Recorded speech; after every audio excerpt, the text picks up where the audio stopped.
Parlant de la vanité des vanités et de la cupidité le dimanche passé, une question est restée sans réponse. Et cette question trouvera peut-être la réponse en ce dimanche aujourd'hui. Mais la question est celle-ci. Tout ce que tu auras accumulé dans cette vie, qui l'aura? Et ce 19e dimanche du temps ordinaire aujourd'hui nous permettra de trouver la réponse à cette question. Parce que là où on met notre cœur, c'est là où se trouve notre trésor. Parce que là où se trouve notre trésor, là aussi sera notre cœur. Et donc ce dimanche nous montre en revanche où nous devons mettre notre cœur. Comment servir Dieu à travers les autres et comment veiller après avoir résolu le problème de la pléonexie, c'est-à-dire la soif de possession, le désir d'avoir égoïstement plus que les autres en toutes choses, de tout accumuler, de tout avoir, le désir de ne jamais nous contenter. Les destinataires de l'évangile aujourd'hui comme hier sont le petit troupeau d'Israël, c'est-à-dire le reste d'Israël, ceux qui sont restés fidèles à Jésus malgré toutes les souffrances endurées en son nom, ceux qui sont restés scotiers, ceux qui sont restés disciples fidèles du Christ, ceux qui sont restés avec lui malgré toutes les souffrances qu'ils vivent à cause de l'évangile. Nous qui suivons ces enseignements en témoignant par toute notre vie la vérité de l'évangile, comme nous dit l'évangile de ce jour. Comment triomphe-t-on alors de la cupidité? Voilà ce qui tue notre monde, la cupidité, le désir de tout accumuler, le désir de tout garder égoïstement pour soi-même, comme si en mourant nous emportons tout cela, alors que le Seigneur a mis à notre disposition toutes les richesses, les potentialités que nous avons afin de vivre bien, afin de vivre heureux tous, en vivant dans la justice, dans l'équité, en partageant tout ce que nous avons et tout ce que nous sommes avec les autres. Mais la cupidité tue notre monde, la cupidité tue nos pays, la cupidité tue nos familles. Alors comment triomphe-t-on de la cupidité? Comment en sortir? Voilà, Jésus nous répond. Vendez ce que vous avez et donnez-le en aumône.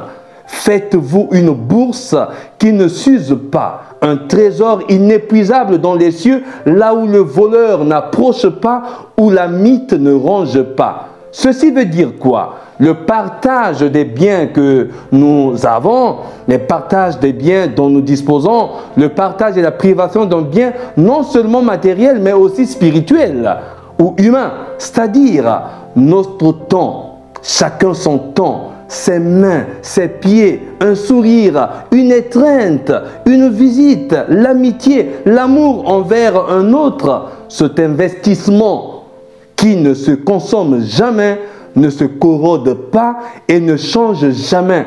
Voilà le grand investissement que nous devons faire dans la vie. Contenter et remplir les cœurs des autres avec notre amour, avec notre sourire, avec notre présence, avec notre bisou, avec notre câlin, avec notre parole de joie, la parole d'amour. Cet investissement demeure et a plus d'importance que ce que nous possédons matériellement, parce que le royaume de Dieu, rappelle Jésus, est plus grand que les biens de la terre. Le royaume de Dieu, ce déjà là du pas encore, le déjà là, mais pas encore complet, visible en Jésus, présent parmi nous et pour lequel nous nous efforçons avec amour à atteindre un jour après notre pèlerinage terrestre. La privation volontaire des choses de ce monde est la condition sine qua non pour être disponible à Dieu. C'est pourquoi Jésus appelle tout le monde à la promptitude vigilante et laborieuse, car on ne connaît pas l'heure de sa venue, mais on sait qu'elle adviendra forcément. Il faut qu'on se prépare jour après jour à la rencontre ultime avec le Seigneur. Il viendra, mais à quelle heure et quand? Nous ne savons pas. Alors il faudrait être vigilant chaque jour, sans perdre un instant, sans vivre dans la distraction, car vaut mieux perdre un instant de sa vie que toute la vie en un instant. Il y a des instants parfois qui nous font perdre l'équilibre, qui nous font perdre la vigilance. Alors il faut perdre ces instants-là, il faut les lâcher afin d'être vigilant chaque jour et ne pas perdre cette rencontre avec le Christ le jour de sa venue imminente, mais nous ne savons pas quand et à quelle heure. C'est pourquoi Jésus nous appelle donc à cette promptitude vigilante et laborieuse. Où est donc ton trésor? Il faut savoir où se trouve ton trésor afin que tu y mettes ton cœur. Où est ton trésor? Parce que là aussi sera ton cœur. Et ce qu'aime le cœur fait marcher les pieds. Si le centre de ta vie est le gain, accumuler les biens, avoir toujours plus, tu dépenseras alors toute ta vie dans ce but-là. Mais si le centre de ta vie est l'amour sincère, les autres auront toujours la première place et Dieu sera toujours au centre de ta vie. Découvre d'abord ton trésor. Où se trouve-t-il? Et là, tu y mettras ton cœur. Pour cela, Jésus nous donne 3 petites paraboles pour fignoler cette réflexion, pour entériner son enseignement et pour nous faire comprendre son enseignement sur l'enrichissement. Non devant les hommes, mais en vue de Dieu. S'enrichir pour Dieu et en vue de Dieu. Voilà ce que Jésus veut. À juste titre, il nous donne ces 3 petites paraboles. La première, restez en tenue de service, votre ceinture autour des reins et vos lampes toujours allumées.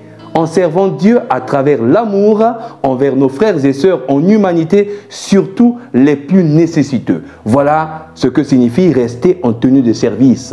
La ceinture toujours autour des reins et la lampe toujours allumée. Servir sans relâche. Deuxième parabole, tenez-vous prêts et veillez comme le maître de la maison, car s'il connaissait l'heure où le voleur doit venir, il ne laisserait pas percer le mur de sa maison. Ne perdons pas de temps. Ne laissons pas le monde nous voler le bonheur éternel avec ses appâts déroutants. Ne nous laissons pas distraire par la technologie ou l'anxiété de ce monde fugitif qui veut nous détruire intérieurement. La troisième et dernière petite parabole que Jésus nous donne, l'intendant fidèle est censé, à qui le maître confie la charge de ses domestiques pour leur donner en temps voulu leur part de blé. C'est celui qui gère bien l'économie de Dieu. Parce que Dieu a donné à la personne humaine des dons et de l'intelligence, de la capacité et du génie pour servir la vie et ses semblables. Mais si ce serviteur se met à bastonner ses domestiques, à maltraiter ses concitoyens, alors à ce moment-là, il perd la vigilance et il perd la mission qui lui a été confiée. Prendre soin des autres en prenant soin de soi-même, évidemment. 2 verbes alors très importants nous aident à être prêts jour après jour. Servir et veiller. Parce que le vrai chrétien est celui qui sait être toujours prêt. Comme nous le rappelle le passage de la sagesse. L'attitude des Hébreux dans la première lecture a été celle de veiller dans l'attente du Seigneur. Mais jusqu'à quand veiller?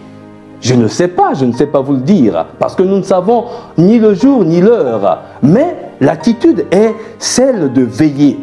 Vigilant dans l'attente inlassable, dans la nuit même de la délivrance pascale, le peuple hébreu a accueilli à la fois le salut des justes et la ruine de ses ennemis, dit le livre de la sagesse. Pourtant, sachons-le très bien, dans cette même attente qu'est aussi le temps de l'épreuve, notre foi peut vaciller, notre foi peut chanceler, et c'est normal. Mais croire en Dieu n'est pas un hasard. Croire en Dieu, c'est créer chaque fois et chaque jour une syntonie qui ne se brise pas avec le Seigneur.